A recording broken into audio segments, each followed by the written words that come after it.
성경 각 권에 길이가 길던 길이가 짧던 그 권이 가지고 있는 가치가 있습니다. 오늘 말씀은 에돔에 관한 말씀이죠. 그런데 저는 에돔에 관한 말씀을 보면서 이스라엘을 묵상했습니다. 이스라엘이 과연 주변 국가에게 어떤 나라인가? 말을 바꿔보면 우리 벨리 생명의 교회는 벨리 땅에 있는 사람들에게 어떠한 교회인가? 여러분들에게로 돌려보면 여러분들은 여러분 주변에 있는 사람들에게 어떤 사람인가?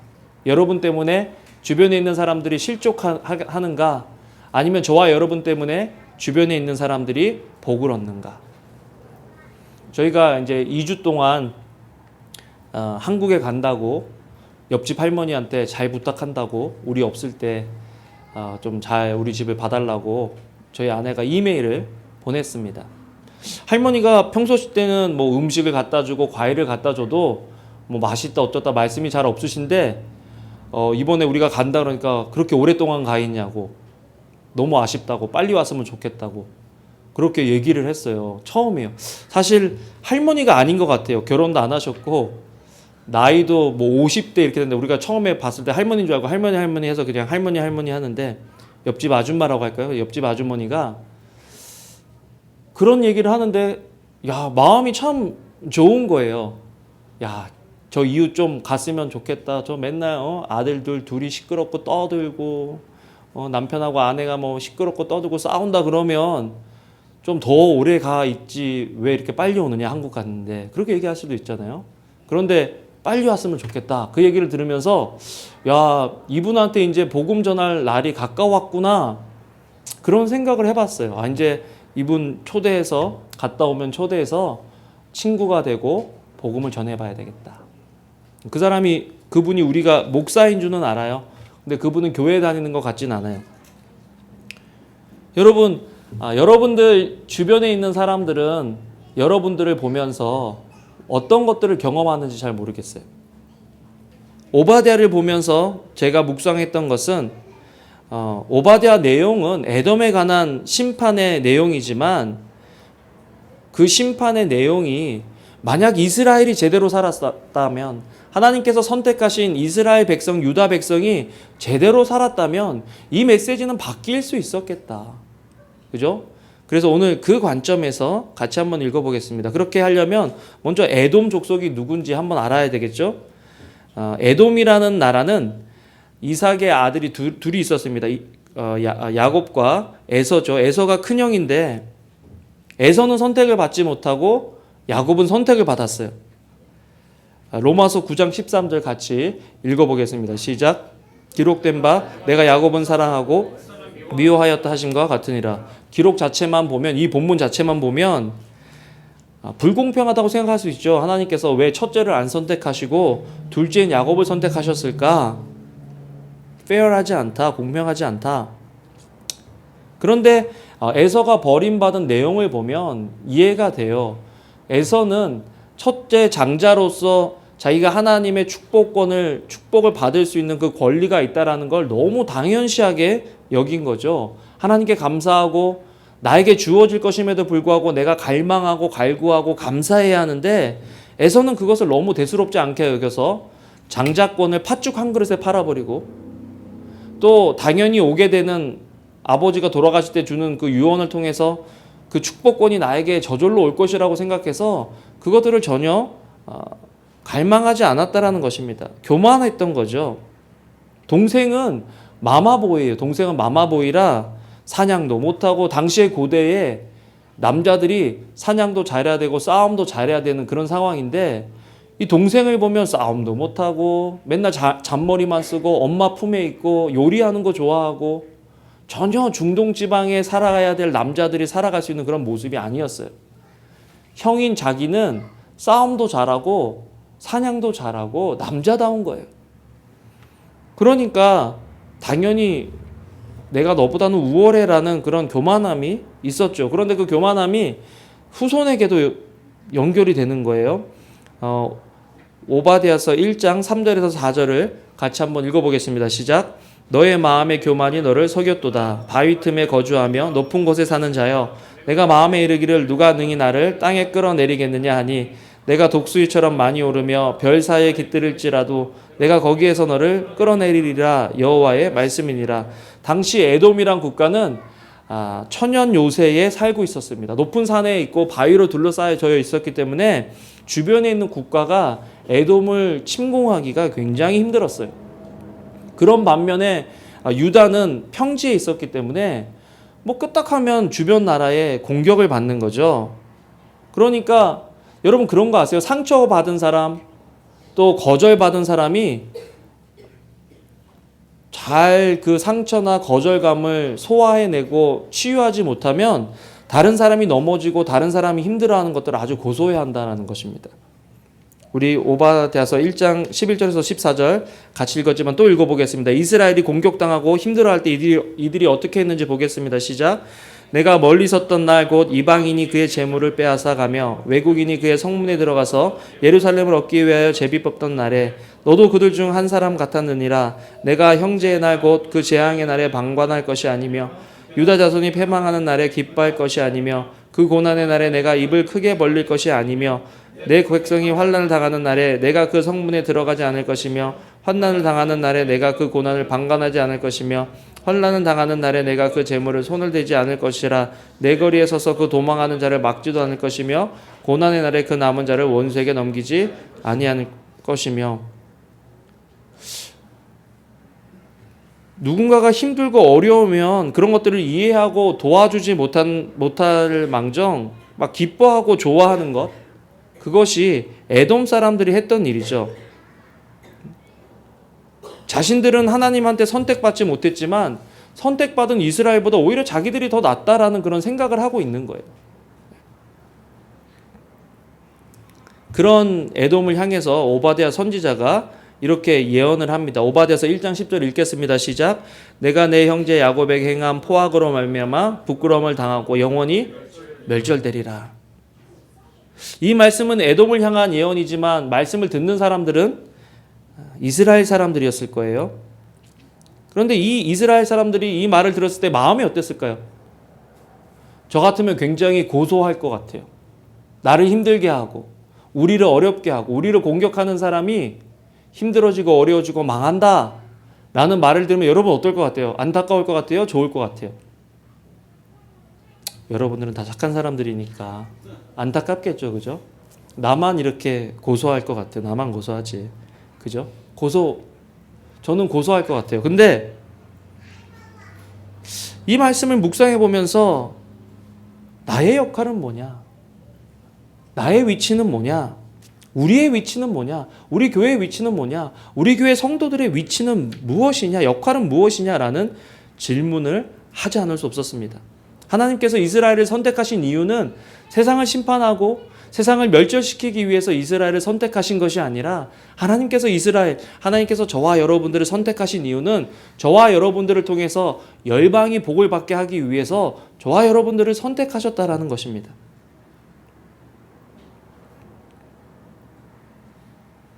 우리가 그래서 아까 읽은 그 로마서 그 11장 말씀 있잖아요.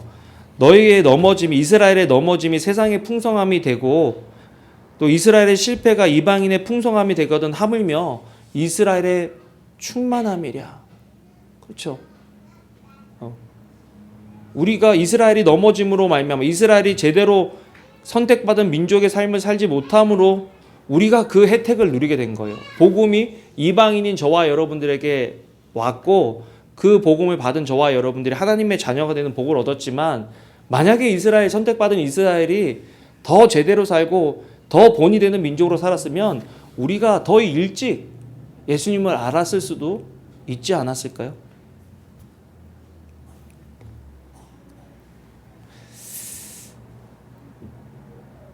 하나님이 왜 우리를 선택하셨느냐? 첫 번째, 심판이 아니라 형통을 위해 선택하셨다라는 것입니다.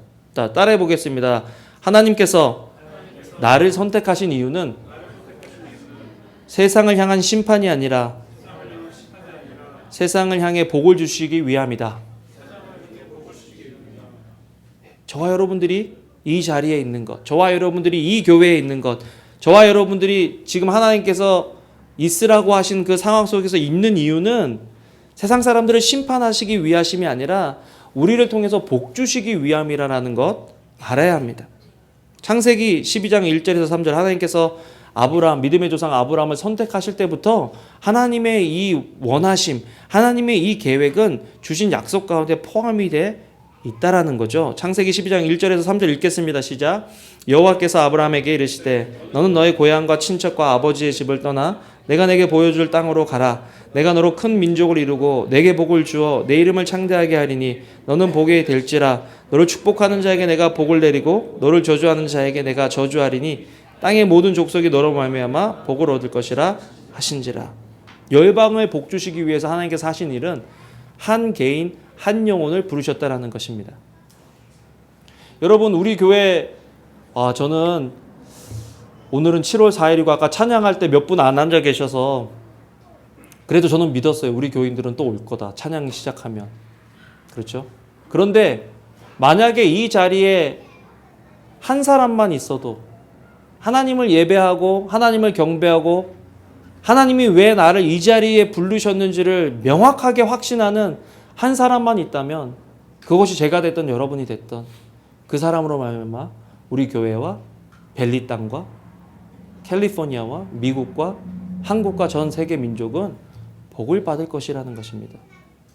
그 한 사람이 여러분 되시기를 주님의 이름으로 축원합니다. 숫자가 많고 적고 상관이 없어요.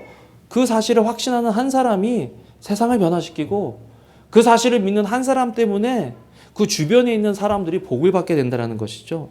아브라함 그 한 사람 때문에 오늘 우리가 이 자리에 있고 수많은 사람이 복을 얻게 되고 구원을 받게 되는 것이죠.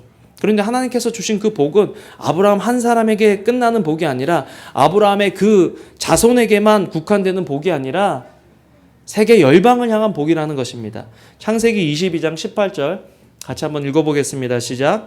또 내 씨로 말미암아 천하 만민이 복을 받으리니 이는 내가 나의 말을 준행하였음이라 하셨다 하니라. 내 씨로 말미암아 누가 복을 받아요? 천하 만민이. 야, 나 한 사람인데 내 가정인데 우리 이 조그만한 교회인데 우리를 통해서 천하 만민이 복을 얻게 하시겠다라고 하시는 하나님의 그 말씀이 얼마나 감사해요. 물론 이 말씀을 아브라함이 받고 그냥 하는 일마다 잘 되지 않았어요. 자녀도 주시겠다 그랬는데 25년이나 걸렸죠. 또 와이프 말 따라서 결혼했다가 가정이 거의 깨질 뻔했죠. 나중에는 이스마엘과 그 와이프를 쫓아냈죠. 가정이 깨졌죠. 또 와이프 뺏길 뻔했죠. 삶의 굴곡이 많아요. 여러분, 하나님께서 우리를 복 주시겠다고 하셔도 그 복을 받는 과정은 힘들 수 있다는 거예요. 여러분, 하나님께서 나에게 복을 주시겠다고 약속하셨는데 내 인생은 왜 이렇게 힘들지? 내가 원하지 않는 곳에서 나는 왜 고생하고 있지? 내가 원하지 않는 사람들과 왜 내가 살아야 하지? 라는 그런 질문을 할 수 있지만 하나님의 그 선하신 손 아래 저와 여러분들이 있다면 그것이 우리에게 베스트라는 것 여러분 믿길 바랍니다. 그리고 그 베스트는 나만을 위한 것이 아니라 우리 주변에 있는 사람들을 위한 것이라는 것 알아야 해요.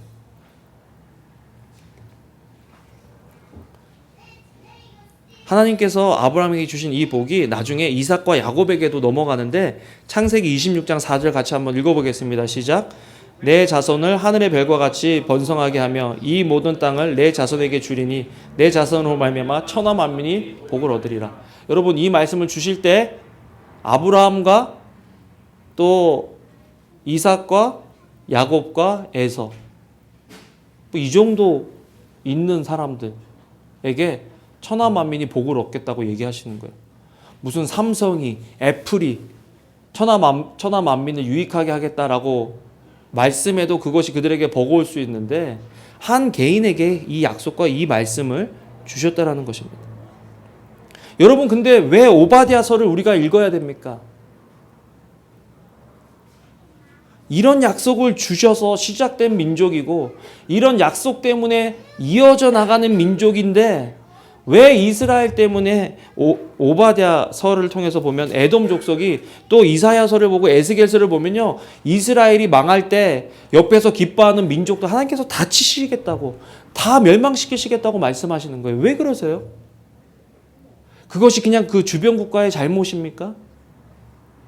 아니에요. 우리의 잘못이에요. 왜 세상이 이렇게 악합니까?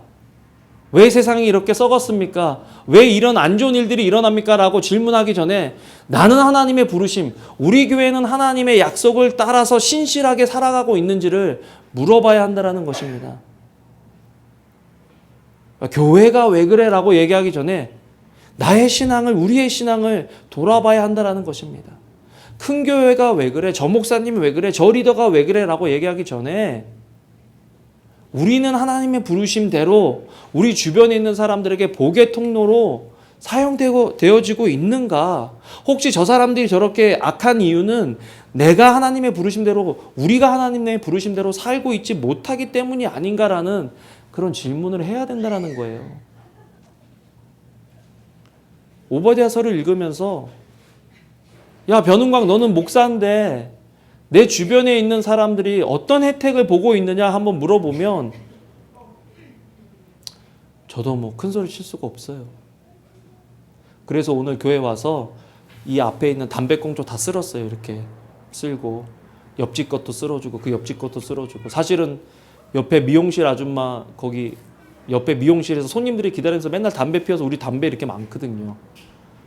그런데 꼭 우리 집 앞에 문 앞에 휴지 한 개 떨어져 있으면 야 그거를 좀 청소해야 되지 않겠니? 맨날 저한테 와서 물어봐요. 그래서 너희 담배나 피지 마라 라고 하고 싶은 마음이 이만큼 오지만 I'm sorry 그러면서 가서 또 이렇게 청소하고 이렇게 하거든요. 여러분 우리가 세상 사람들하고 똑같이 대응하고 똑같이 반응하고 똑같이 살아가면서 어떻게 복의 통로가 될 수 있어요? 그냥 세상 사람들에게 욕먹지 않는 정도로 교회 다니고 신앙생활하고 내 일생을 살아간다고 만족해하고 있진 않은지 저와 여러분들을 우리의 신앙을 한번 점검해 봐야 하지 않을까요? 여러분 하나님께서 야곱은 미워하고 에서는 사랑하셨다라고 얘기했지만 야곱을 선택하신 하나님 때문에 에서가 복을 받았다는 거 아세요 여러분? 에서는요 복을 받았을 때 그 복을 나눠줄 수 있는 인격이 안 되니까 하나님이 야곱을 부르신 거예요. 창세기 22장 13절 15절 야곱 때문에 에서가 어떤 복을 받았는지 한번 보겠습니다. 시작. 야곱이 거기서 밤을 지내고 그 소유 중에서 형 에서를 위하여 예물을 택하니 암염소가 200이요 수염소가 20이요 암양이 200이요 수장이 20이요 전나는 낙타 30과 그 새끼요 암소가 40이요 황소가 10이요 암나귀가 20이요 그 새끼 나귀가 10이라. 여러분 분명히 에서는 미워하셨다 그랬죠. 야곱은 사랑하셨다 그랬습니다. 그러면 야곱 때문에 천하 만민이 복을 얻어야 되는데 그 복을 얻는 사람 중에 가장 첫 번째 사람이 누구였냐면 형 에서였다라는 것이죠. 자기가 힘이 생기고 형하고 한번 싸워볼 용기도 없는 사람이 야곱은 사실은 이거 형하고 대등한 관계였거나 아니면 형보다 더 싸움을 더 잘했다면 이렇게 안 했을 수도 있겠지만 형보다 약했어요. 형보다 약하니까 자신에게 주신 것들을 사람들에게 나눈다. 형에게 나눈다. 에서가 야곱 때문에 복을 받은 거예요. 결론적으로는 여러분 저와 여러분들을 하나님께서 부르신 목적이 뭐죠? 내 가정 세우고 내 사업 세우고 그리고 남은 것들로 조금 사람들 도와주기 위해서 우리를 부르셨습니까? 아니면 우리를 통해서 천하 만민이 복을 얻게 하기 위해서 하나님께서 우리를 부르셨냐라는 거예요. 갈등 속에 복이 흘러가더라니까요. 여러분 주변에 있는 사람이, 여러분 친구가, 여러분 가정이 여러분 때문에 어떤 복을 누리고 계십니까?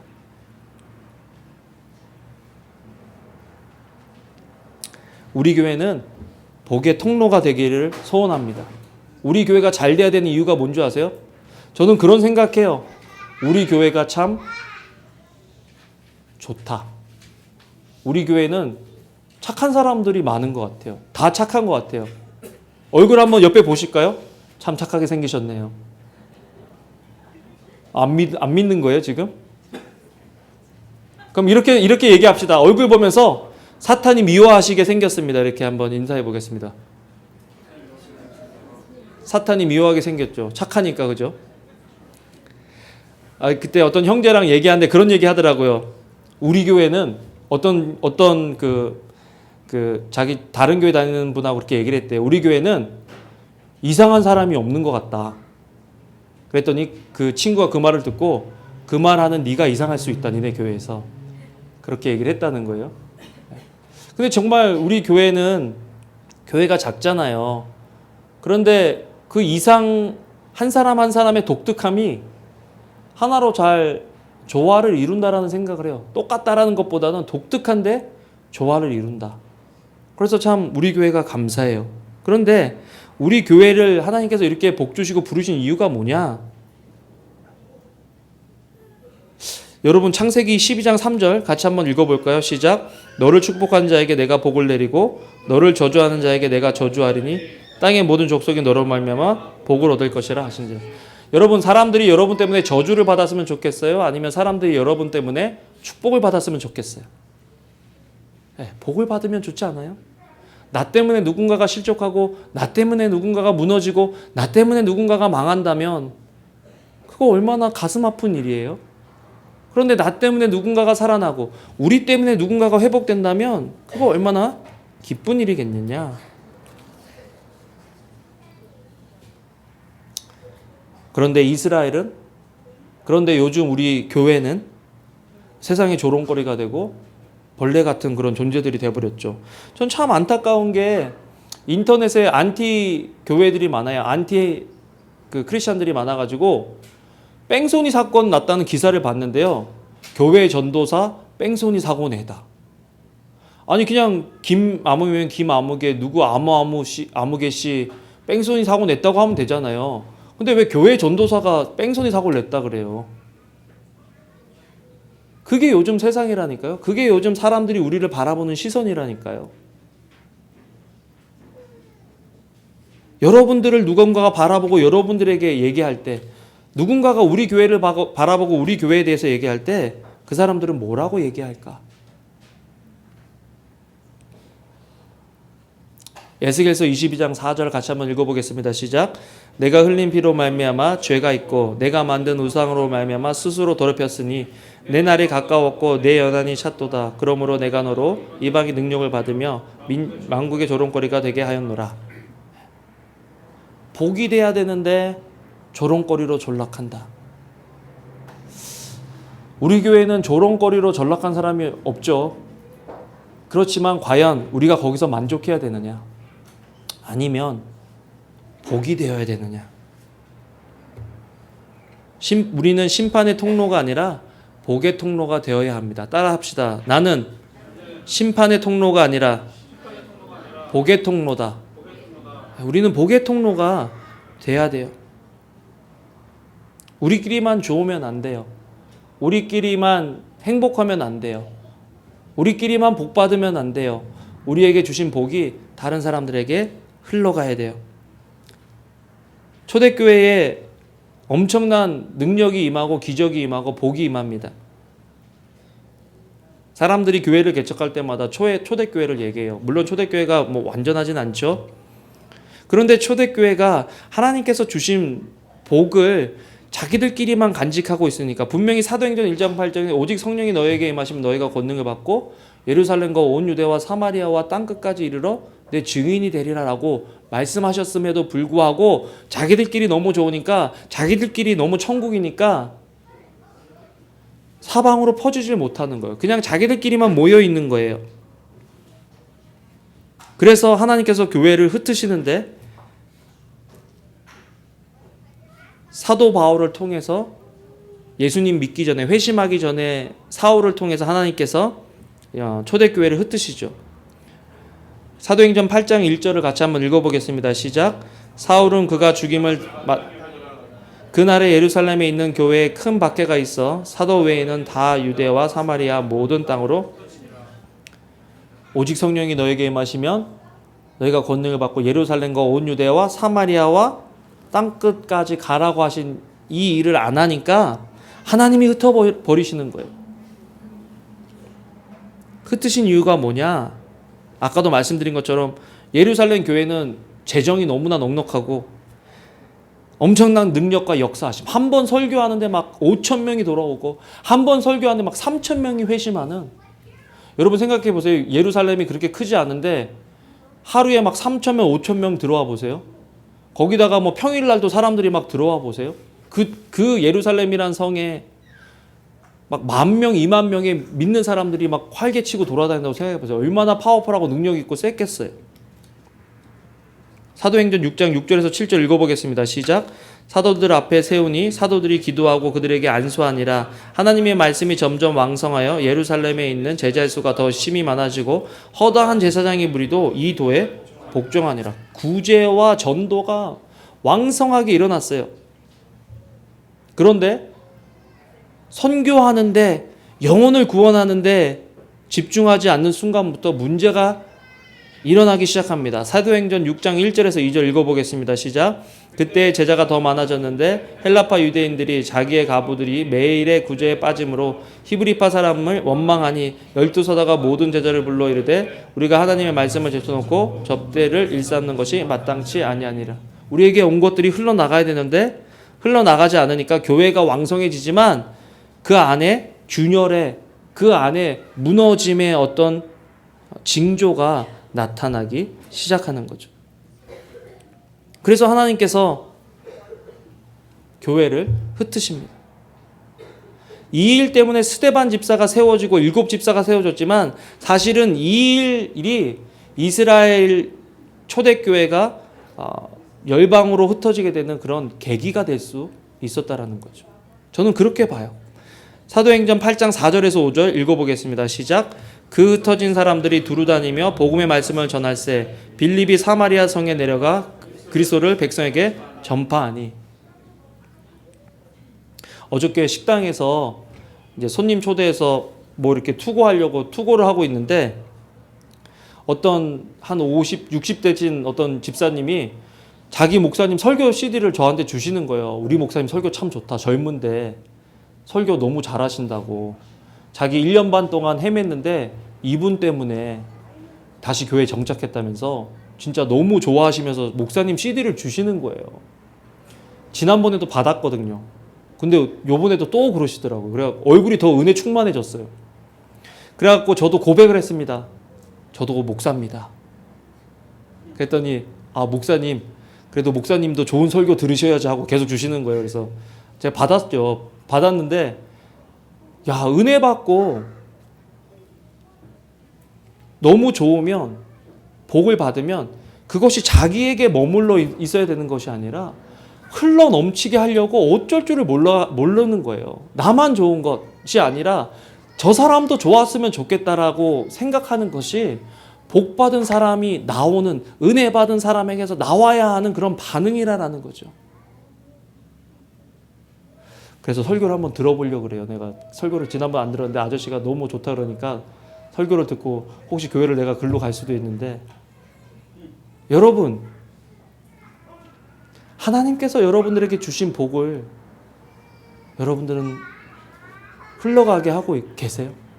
우리는 하나님께서 우리에게 주신 복을 흘러가게 하고 있느냐? 흩어진 사람들이 어떻게 됐을까? 사도행전 8장 4절에서 5절을 같이 한번 읽어보겠습니다. 시작. 그 흩어진 사람들이 두루다니며 복음의 말씀을 전할세 빌립이 사마리아 성에 내려가 그리스도를 백성에게. 흩어진 사람들, 자의는 아니었지만 하나님의 흩으심을 따라서 흩어진 사람들이 전도하기 시작하는 거예요. 물론 육신적인 어려움은 있었겠지만 물론 왜 하나님께서 우리를 흩으셨을까라는 질문은 있었겠지만 그 사람들을 통해서 진정한 복이 흘러넘치기 시작한 거죠. 그러면서 사도행전 16장 5절에 이렇게 얘기합니다. 읽겠습니다. 시작. 이에 여러 교회가 믿음이 더 굳건해지고 수가 날마다 늘어가니라.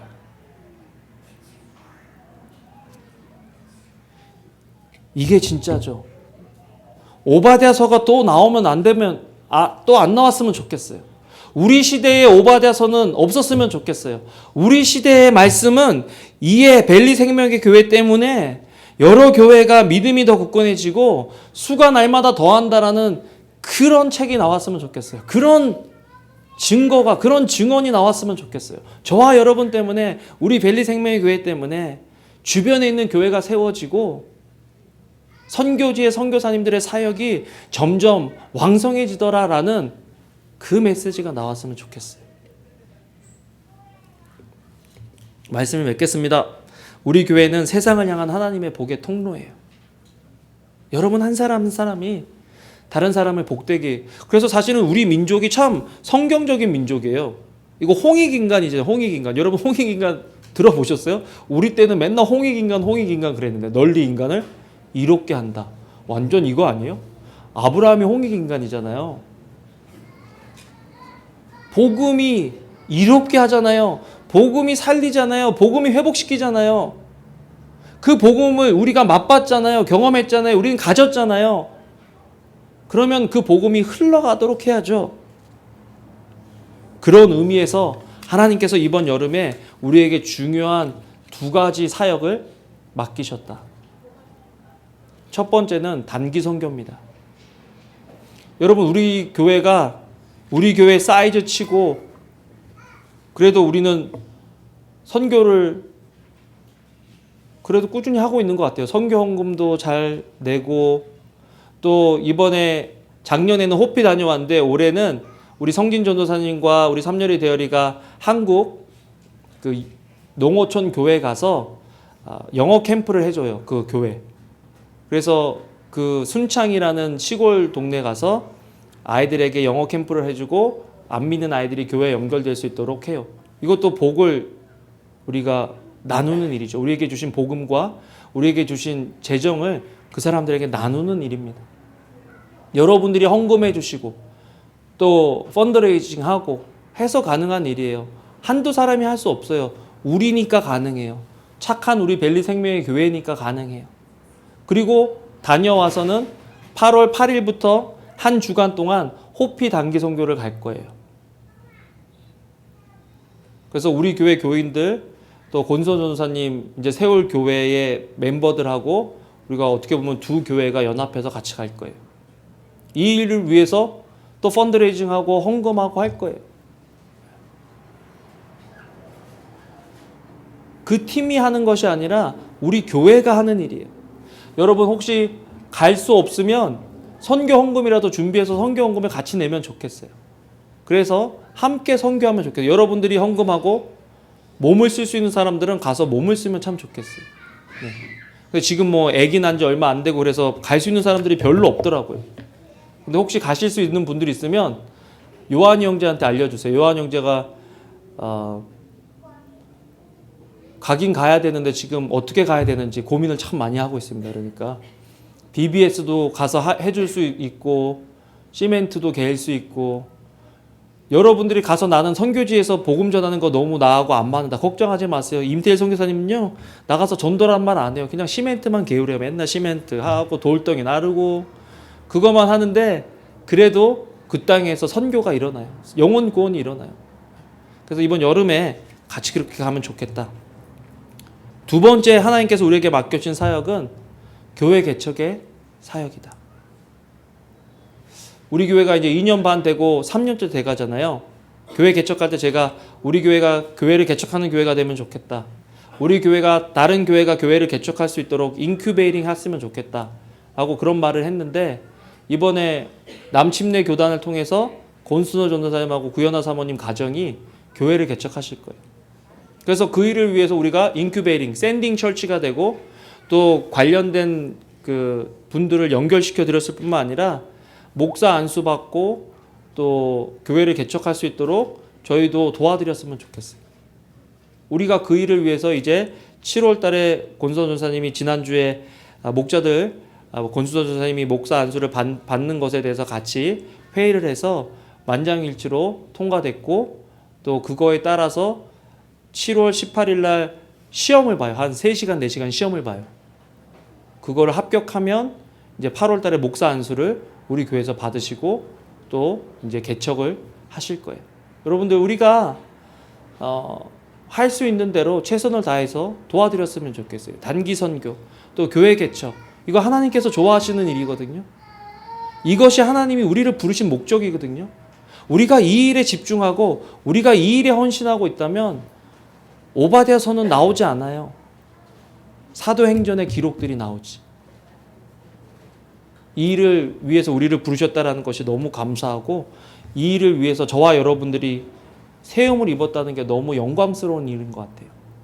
우리 여름에 정말 이 두 가지 사역을 기도하면서 기도해 주시고, 그 다음에 물질로 후원해 주시고, 또 직접 동참해 주셔서 함께 복의 통로가 되는 그런 여름, 또 우리 교회 되기를 주님의 이름으로 축원합니다.